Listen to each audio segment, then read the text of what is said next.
ಚುನಾವಣಾ ಹೊತ್ತಲ್ಲೇ ಕಚತೀವು ದ್ವೀಪ ವಿಚಾರವನ್ನು ಕೆದಕಿದಂಥ ಮೋದಿಗೆ ವಿಶ್ವದ ಅನೇಕ ಪತ್ರಿಕೆಗಳ ಕಡೆಯಿಂದ ಟೀಕೆ ವ್ಯಕ್ತವಾಗ್ತಾ ಇದೆ. ಅವರಿಗೆ ಪ್ರಧಾನಿ ಮೋದಿ ಅವರ ಮೇಲೆ ಭಾರತ ಶ್ರೀಲಂಕಾದ ಮಾಧ್ಯಮಗಳು ಮುಗಿಬಿದ್ದಿವೆ.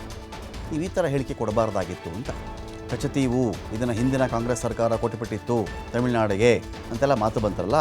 ಒಪ್ಪಂದಗಳ ಪ್ರಕಾರ ಒಂದು ರೀತಿಯಲ್ಲಿ ಇದು ಕೊಟ್ಟಂಥ ವಿಚಾರ ಅದು.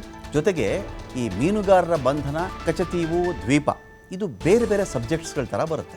ಮೀನುಗಾರರ ಬಂಧನ ಎಲ್ಲ ಪ್ರಧಾನಮಂತ್ರಿಗಳ ಅವಧಿಯಲ್ಲಿಯೂ ದೇವೇಗೌಡರು, ವಾಜಪೇಯಿ ಅವರು, ಇಂದಿರಾ ಗಾಂಧಿ ಅವರು, ನೆಹರು ಅವರು ಎಲ್ಲರೂ ಇದ್ರಲ್ಲ, ಎಲ್ಲರ ಕಾಲದಲ್ಲಿಯೂ ಕೂಡ ಪರಸ್ಪರ ಜಲಗಡಿಗಳನ್ನು ಉಲ್ಲಂಘನೆ ಮಾಡಿ ಮೀನುಗಾರಿಕೆಗೆ ಮೀನುಗಾರರು ಇಳಿದಾಗ ಬಂಧನ ಆಗಿದೆ, ಮಾತುಕತೆಗಳ ಮೂಲಕ ಬಿಡುಗಡೆ ಕೂಡ ಆಗಿದೆ. ಆದರೆ ಕಚತೀವು ದ್ವೀಪವನ್ನು ತಮಿಳುನಾಡಿನ ಸೆಂಟಿಮೆಂಟ್ ಕೆದಕುವ ದೃಷ್ಟಿಯಿಂದ ಒಂದಷ್ಟು ಓಟುಗಳಿಗಾಗಿ, ರಾಜಕಾರಣಕ್ಕಾಗಿ ಕೆದಕಿದಾರಲ್ಲ, ಈ ವಿಚಾರದ ಬಗ್ಗೆ, ಅಂತಾರಾಷ್ಟ್ರೀಯ ಸಂಬಂಧಗಳ ಬಗ್ಗೆ ನರೇಂದ್ರ ಮೋದಿಯವರು ಯೋಚನೆ ಮಾಡ್ತಾ ಇಲ್ಲ.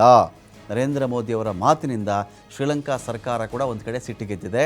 ಭಾರತದ ಮೇಲಿನ ಮುನಿಸಿಗೆ ಚೀನಾದ ನೆರವನ್ನು ಶ್ರೀಲಂಕಾ ಅಧ್ಯಕ್ಷ ಇದೀಗ ಕೋರ್ತಾ ಇದ್ದಾರೆ. ಇಷ್ಟು ವರ್ಷ ಭಾರತದ ನೆರವನ್ನು ಶ್ರೀಲಂಕಾದವರು ಕೋರ್ತಾ ಇದ್ದರು. ಮಾಲ್ಡೀವ್ಸ್ ನಂತರ ಚೀನಾ ಅಧ್ಯಕ್ಷರನ್ನು ಕೂಡ ಭೇಟಿ ಮಾಡಿದ್ದಾರೆ ಶ್ರೀಲಂಕಾದ ಅಧ್ಯಕ್ಷ. ಕಚತೀವು ವಿವಾದ ಕೆದಕಿದ ಕಾರಣಕ್ಕಾಗಿ ಇದೀಗ ಶ್ರೀಲಂಕಾ ಕೂಡ ಮುನಿಸಿಕೊಂಡಿದೆ. ಇಲ್ಲಿ ಕಚತೀವು ಬಗ್ಗೆ ಮೋದಿಯವರ ಹೇಳಿಕೆ ಬರೀ ಅಜಾಗರೂಕ ಮಾತ್ರವಲ್ಲ, ಅಪಾಯಕಾರಿ ಕೂಡ ಅಂತ ಅವರೆಲ್ಲ ಹೇಳ್ಕೊಂಡಿದ್ದಾರೆ. ಭಾರತ ಶ್ರೀಲಂಕಾದ ಪತ್ರಿಕೆಗಳಲ್ಲಿ ತುಂಬ ಜೋರಾಗಿ ಒಂದು ಸುದ್ದಿ ಆಗ್ತಾ ಇದೆ. ಇದು ಇಂಥ ಹೇಳಿಕೆಗಳು ಅಂತಾರಾಷ್ಟ್ರೀಯ ಸಂಬಂಧಗಳ ಮೇಲೆ ಅಡ್ಡ ಪರಿಣಾಮವನ್ನು ಬೀರುತ್ತೆ. ಸೂಕ್ಷ್ಮ ವಿಷಯಗಳ ಚರ್ಚೆ ಇವಾಗ ಯಾಕೆ ತಾವು ಮಾಡ್ತಾ ಇದ್ದೀರಿ? ಅಂತಾರಾಷ್ಟ್ರೀಯ ಮಾಧ್ಯಮಗಳಿಂದನೂ ಕೂಡ ಕಚತೀವು ಹೇಳಿಕೆಗಳ ಬಗ್ಗೆ ದೊಡ್ಡ ಚರ್ಚೆ ನಡೀತಾ ಇದೆ. ರಾಜಕೀಯ ಲಾಭಕ್ಕಾಗಿ ಒಂದು ದ್ವೀಪವನ್ನೇ ರಾಜಕೀಕರಣಗೊಳಿಸ್ತಾ ಇದ್ದೀರಾ ತಾವು. ಶ್ರೀಲಂಕಾದಲ್ಲಿ ಚೀನಾದ ಪ್ರಭಾವ ಒಂದು ಕಡೆ ಜಾಸ್ತಿ ಆಗ್ತಾ ಇದೆ. ಭಾರತದ ನಿಜವಾದ ಸವಾಲು ಬೇರೆ ಬೇರೆ ಇವೆ.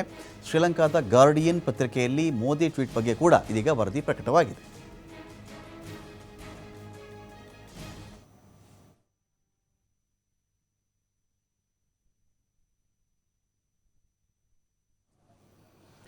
ಕ್ರೀಡಿಸ್ಕೊಳ್ಳೋಕೆ ಇದೀಗ ಸಂತೋಷ್ ರಾಥೋಡ್ ಇದ್ದಾರೆ. ಸಂತೋಷ್ ರಾಥೋಡ್, ಕಚತೀವು ಬಹಳ ಚರ್ಚೆ ಆಗ್ತಾ ಇರ್ತಕ್ಕಂಥ ಒಂದು ವಿಚಾರ.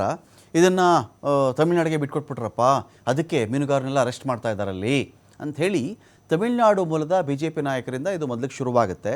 ಇದೇ ವಿಚಾರಕ್ಕೆ ಸಂಬಂಧಪಟ್ಟಂತೆ ಕಚತೀವು ದ್ವೀಪ ಯಾವಾಗ, ಯಾರ ಕಾಲದಲ್ಲಿ, ಯಾಕೆ ಹಸ್ತಾಂತರ ಮಾಡಲಾಯಿತು, ಡಚ್ಚರ ಕಾಲದಲ್ಲಿ, ಬ್ರಿಟಿಷರ ಕಾಲದಲ್ಲಿ ಯಾರ ಅಲ್ಲ ಆಳ್ವಿಕೆ ಇತ್ತು, ಭಾರತದ ಮಾಲೀಕತ್ವದ ಬಗ್ಗೆ ಏನೇನು ಡಾಕ್ಯುಮೆಂಟ್ಸು ಇತ್ತು ಇರಲಿಲ್ಲ, ಶ್ರೀಲಂಕಾ ಹೇಗೆ ತನ್ನ ಮಾಲೀಕತ್ವವನ್ನು ವಿತ್ ಡಾಕ್ಯುಮೆಂಟ್ಸ್ ಪ್ರೂವ್ ಮಾಡುವಲ್ಲಿ ಯಶಸ್ವಿಯಾಯಿತು, ಅಂತಾರಾಷ್ಟ್ರೀಯ ಸಂಬಂಧಗಳು, ಶ್ರೀಲಂಕಾದಲ್ಲಿದ್ದ ತಮಿಳರು, ಅಲ್ಲಿ ಕೂಡ ಆ ಒಂದು ದ್ವೀಪದ ಮೇಲೆ ಅವಲಂಬಿತರಾಗಿದ್ದಂಥ ತಮಿಳರು, ಅಲ್ಲಿನ ಮೀನುಗಾರಿಕೆ, ಈ ಕಾರಣಕ್ಕೆ ಪರಸ್ಪರ ಒಪ್ಪಂದದ ಮೇರೆಗೆ ಯಾವುದೋ ಕಾಲದಲ್ಲಿ ಒಂದು ಒಪ್ಪಂದ ಆಗಿ ನಮ್ಮ ದೇಶದ ಭೂಭಾಗವನ್ನು ಅವ್ರಿಗೋ, ನಮ್ಮ ದೇಶದ ಜಲಭಾಗವನ್ನು ಅವ್ರಿಗೋ, ಅವರ ದೇಶದ ಜಲಭಾಗವನ್ನು, ಗ್ರಾಮಗಳನ್ನು, ಹಳ್ಳಿಗಳನ್ನು ನಾವು ತಗೊಂಡಿದ್ದಾಗ ಅದು ಅಂತಾರಾಷ್ಟ್ರೀಯ ಸಂಬಂಧಗಳು.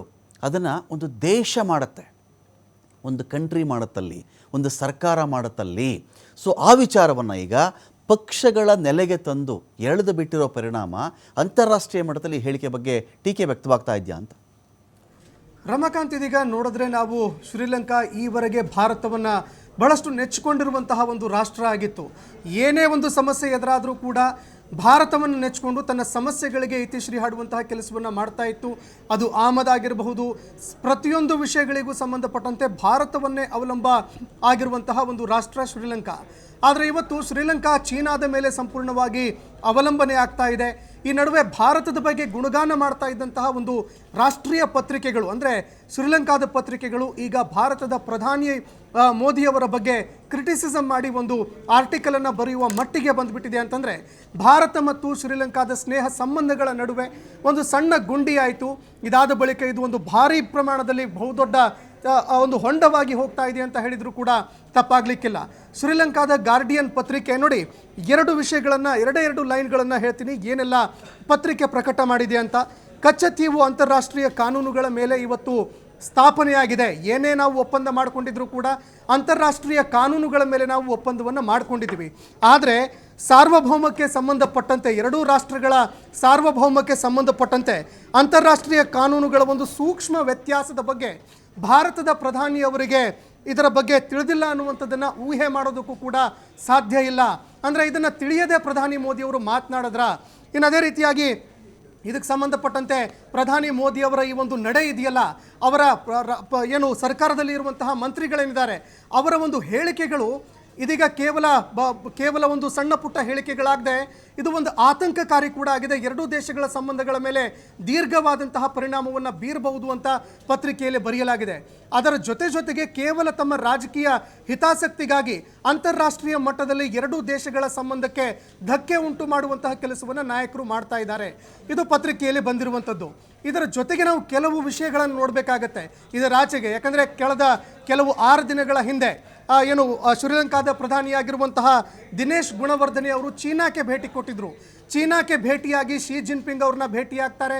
ಅದೇ ರೀತಿಯಾಗಿ ತಮ್ಮ ದೇಶದಲ್ಲಿ ಯಾವ ಒಂದು ಬಂದರನ್ನು ಈಗಾಗಲೇ 99 ವರ್ಷಗಳ ಲೀಸ್ಗೆ ಪಡೆದುಕೊಂಡಿದ್ದಾರೆ, ಅದರ ಅಭಿವೃದ್ಧಿಗೆ, ಅದೇ ರೀತಿಯಾಗಿ ಇನ್ಫ್ರಾಸ್ಟ್ರಕ್ಚರ್ ಡೆವಲಪ್ಮೆಂಟ್ಗೆ ಅಂತ, ಮೂಲಭೂತ ಸೌಕರ್ಯಗಳಿಗೆ ಅಂತ ಹಣವನ್ನು ಕೂಡ ಕೇಳುವಂತಹ ಕೆಲಸವನ್ನು ಮಾಡ್ತಾರೆ.